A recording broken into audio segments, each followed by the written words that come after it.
The regional load map on the main wall shows green across every zone, 92% of forecasted capacity, comfortable margin, the kind of number that lets a control room breathe easy on the hottest night of the summer, and I don't trust it, not tonight, not with the heat index sitting at 106 for the 6th hour running.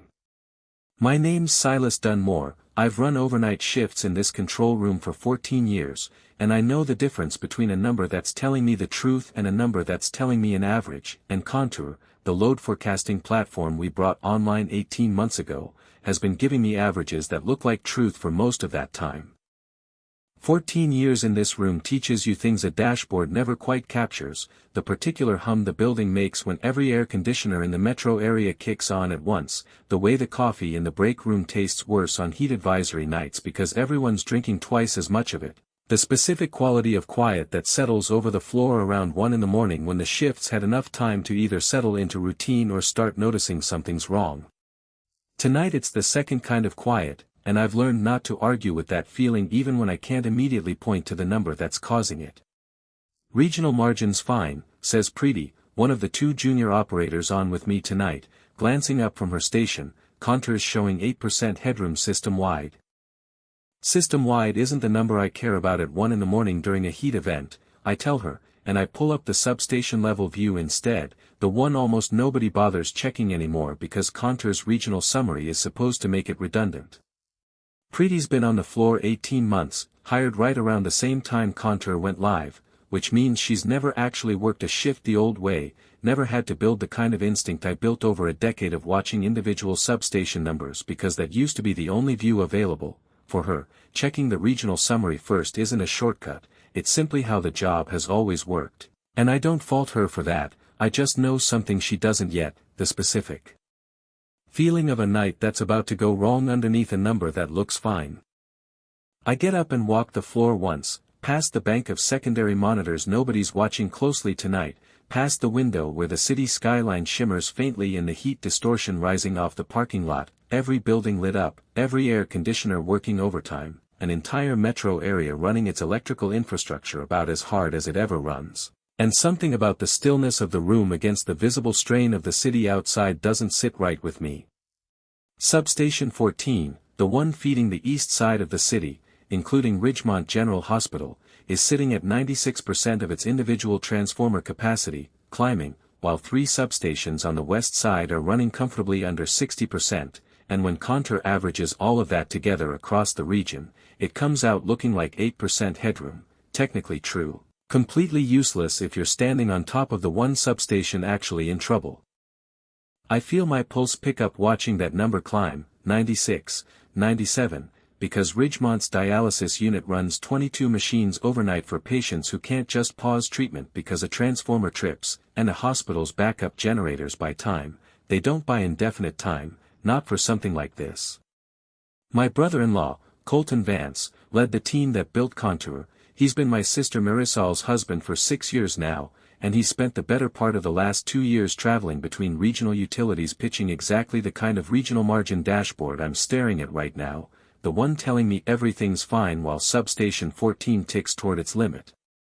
I remember the first time he showed me an early version of Contour, at a barbecue at their place maybe 2 summers ago, pulling up a laptop on the patio table between the burgers and the potato salad, walking me through the regional heat maps with the particular enthusiasm of someone who genuinely believes what he's building will make people's lives measurably better, and I believed it too, watching him talk. Because the old system really had been clunky, dozens of separate screens, alarms firing constantly, operators developing the kind of selective blindness that comes from too much noise for too many years.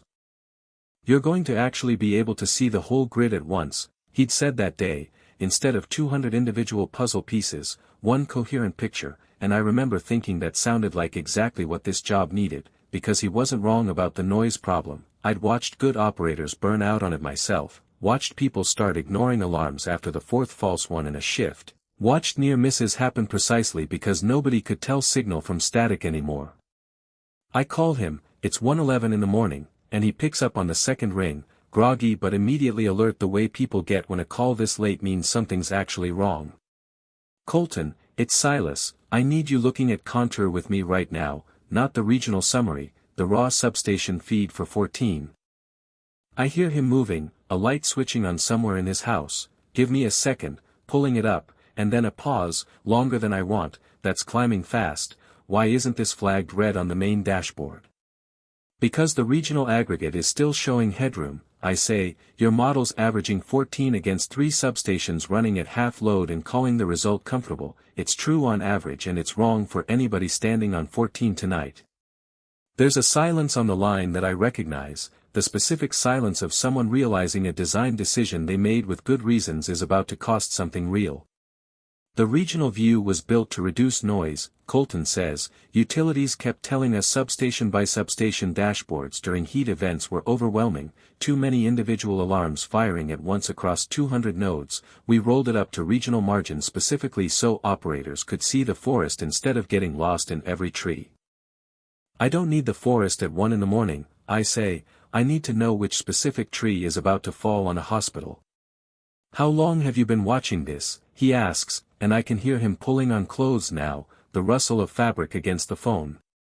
About 4 minutes, I say. It was at 91 when I first checked. It's climbed 5 points since, and I don't have a clean read yet on how much runway that gives us before something trips.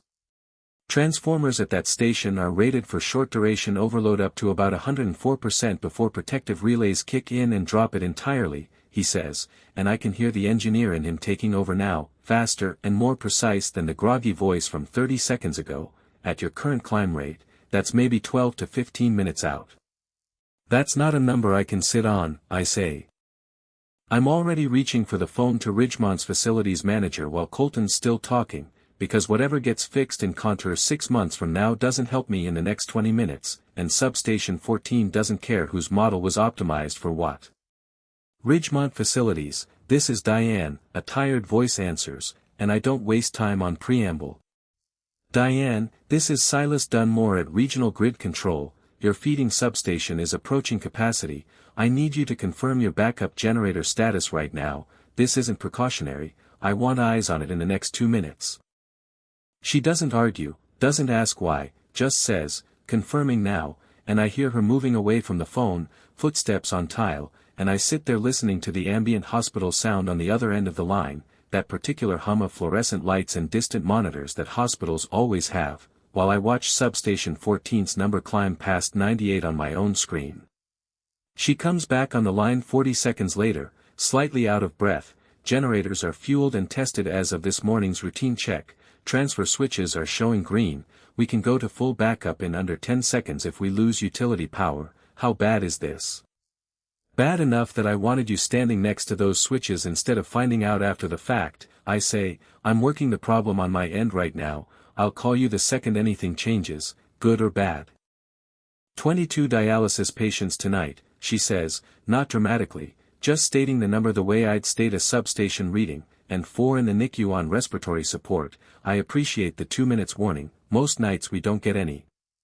Colton's still on the other line, and I can hear him typing fast. I'm pulling every substation reading region-wide right now by hand. Give me 60 seconds.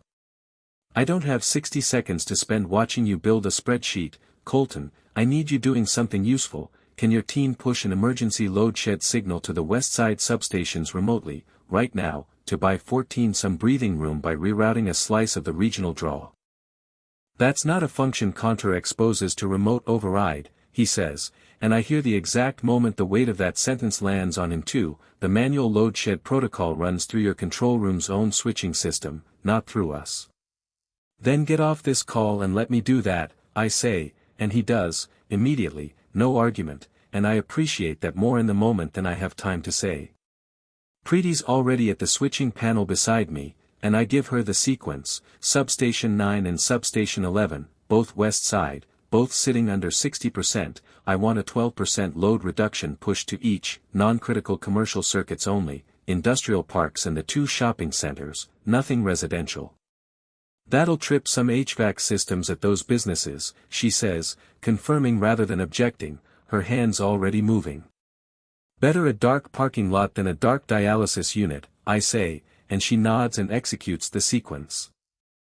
Marcus, the other operator on shift, has already pulled up the interconnect topology on his own screen without being asked, tracing the physical path the rerouted capacity will actually travel to reach 14, 3 switching points between 9 and 14, 2 between 11 and 14, and he calls out each confirmation as it registers: switching point Charlie confirmed, switching point Delta confirmed. His voice flat, and even in the particular way people's voices go flat when they're working hard to keep panic out of them.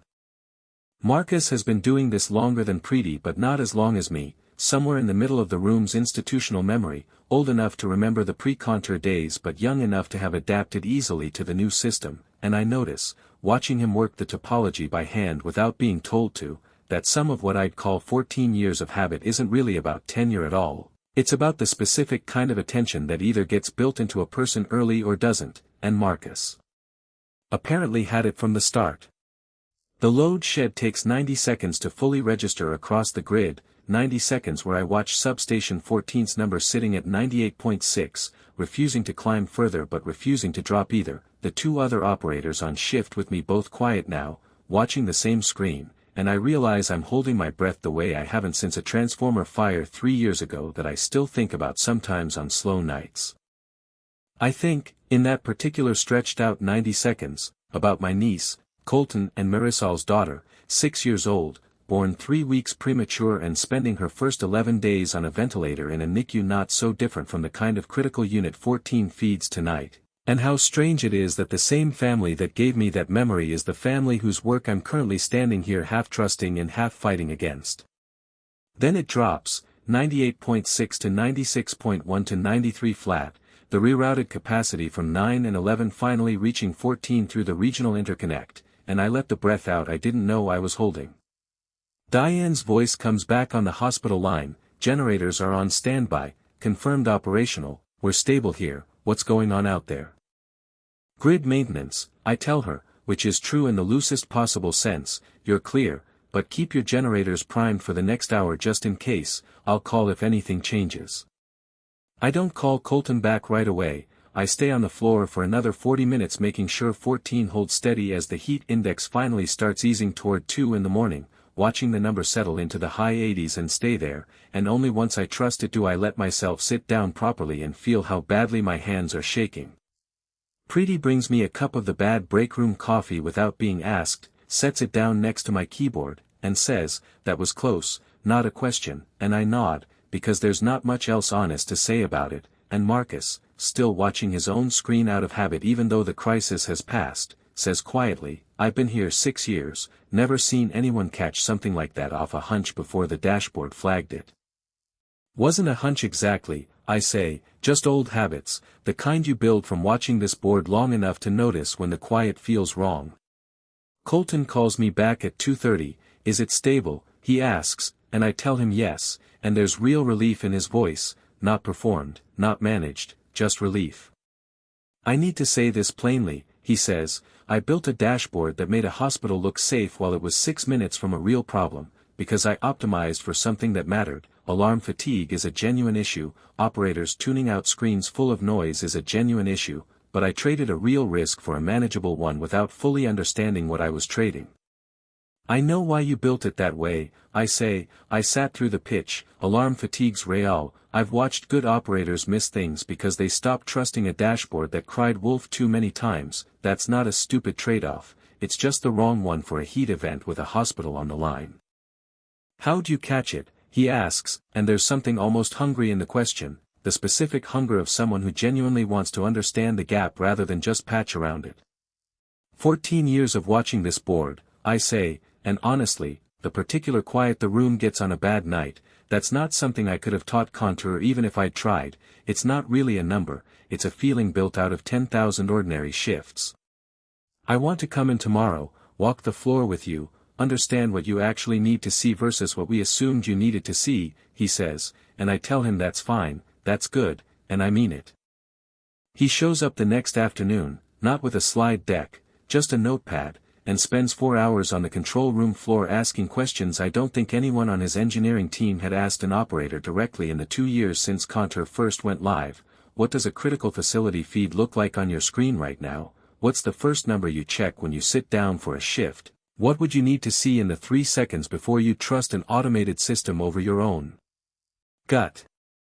I introduce him to Preeti and Marcus properly, not as my brother-in-law but as the engineer who built the system they'd worked around for 2 years, and I watch something shift in how he listens to them, Preeti describing a night 8 months earlier when a different kind of aggregation problem nearly caused her to miss a transformer fault on the north side. A story that had never made it into any formal incident report because nothing actually went wrong that time, just a longer, more stressful 10 minutes than it should have been, and Colton writes every detail of it down like it matters, because it does. Marcus shows him the old paper logbook we still technically keep as backup, decades of handwritten entries from operators long since retired, and Colton flips through pages from the 1990s with something like reverence, commenting at one point that half the incidents recorded in that book probably represent exactly the kind of edge case his models still don't have enough data to weight properly, because some of what's in there only ever happened once.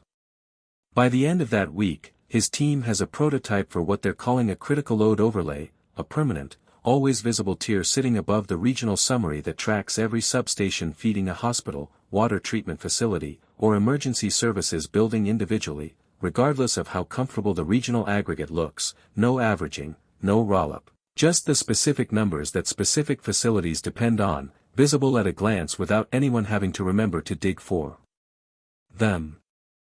Marisol calls me that weekend, my sister, Colton's wife, and she doesn't dance around it. He told me what happened, she says, he told me exactly what happened, all of it, and I want you to know he hasn't stopped talking about it since Tuesday, in a good way. I think this actually changed something in how he thinks about his job. He handled it well once I got him on the phone, I tell her, and I mean that too, because he didn't get defensive, he didn't try to argue the aggregate number was technically fine, he moved straight to what could actually help in the next 20 minutes and then spent the following week doing the harder, slower work of actually fixing it. He barely slept for 2 days, Marisol says, kept getting up at 3 in the morning to sketch out overlay designs on the kitchen whiteboard. I finally told him to just go into the office and do it there so I could sleep, but I think some part of him needed to sit with it at home first, needed to feel how close it actually was before he could think about it as a clean engineering problem. I tell her about the paper logbook, about watching him flip through decades of handwritten entries with Marcus, and she laughs, a real laugh, that tracks, she says. He's kept every one of his old engineering notebooks since college for basically that same reason. He doesn't trust a clean digital record the way he trusts something somebody wrote down by hand in the moment. 6 weeks later, Colton presents the critical load overlay to the regional utility board himself, and he doesn't soften the story behind it. He tells them plainly that the original design prioritized reducing operator alarm fatigue over surfacing individual critical facility risk, and that a hospital came within roughly 6 minutes of a serious problem before a control room operator caught what the regional dashboard was hiding, and he credits me by name in that presentation, which I didn't ask him to do and would have been fine without, but he does it anyway.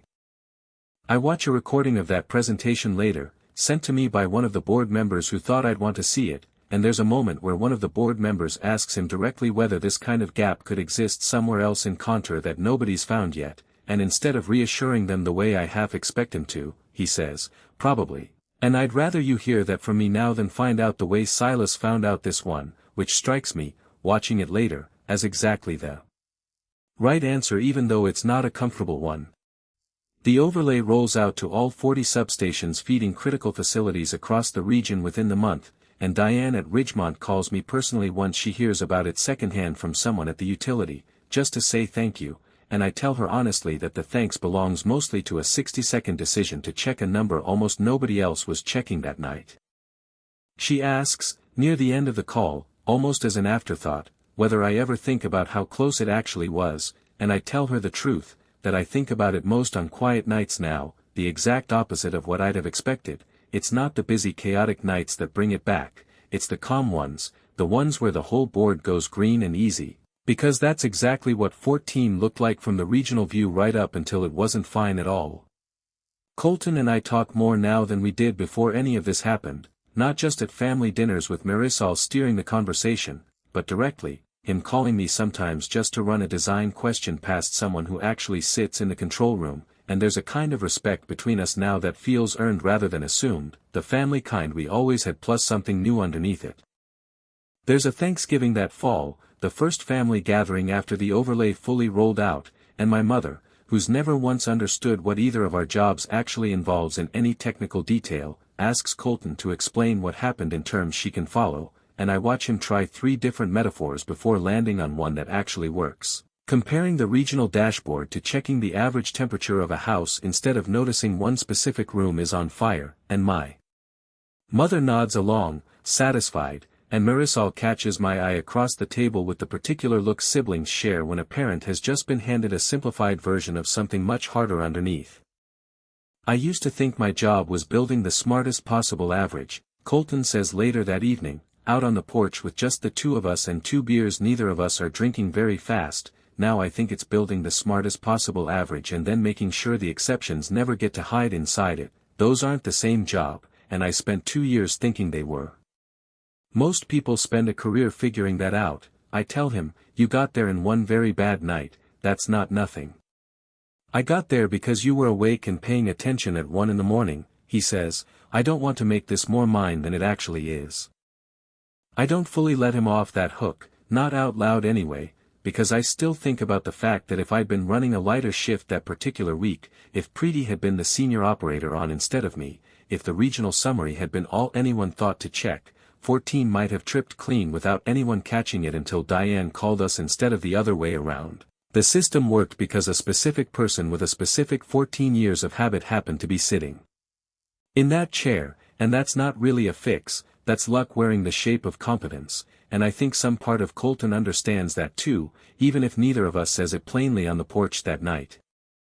I still pull the substation level view first thing every single shift now, before I even glance at the regional summary, a habit I don't think I'll ever unlearn, and some nights, when the heat index climbs and the whole board goes green and comfortable, I think about those 90 seconds watching 14 sit at 98.6, refusing to move either direction, and I'm grateful, every time, that I didn't trust the average. Preeti's picked up the same habit now, checking substation level numbers before the regional summary every shift she works, not because anyone told her to, just because she watched it matter once and never forgot the shape of it, and Marcus started keeping his own version of the old paper logbook again, typed instead of handwritten but the same instinct underneath it, a record of the specific, particular things a clean dashboard number can never quite hold. Sometimes, on the slow nights, I think about my niece again, 6 years old now, growing up entirely unaware that a version of the machinery keeping hospitals like the one that once kept her alive briefly failed to see what mattered most, and got fixed anyway, quietly, by 2 people who happened to sit across from each other at the same holiday table every year, arguing companionably now instead of carefully, about averages and exceptions and everything in between.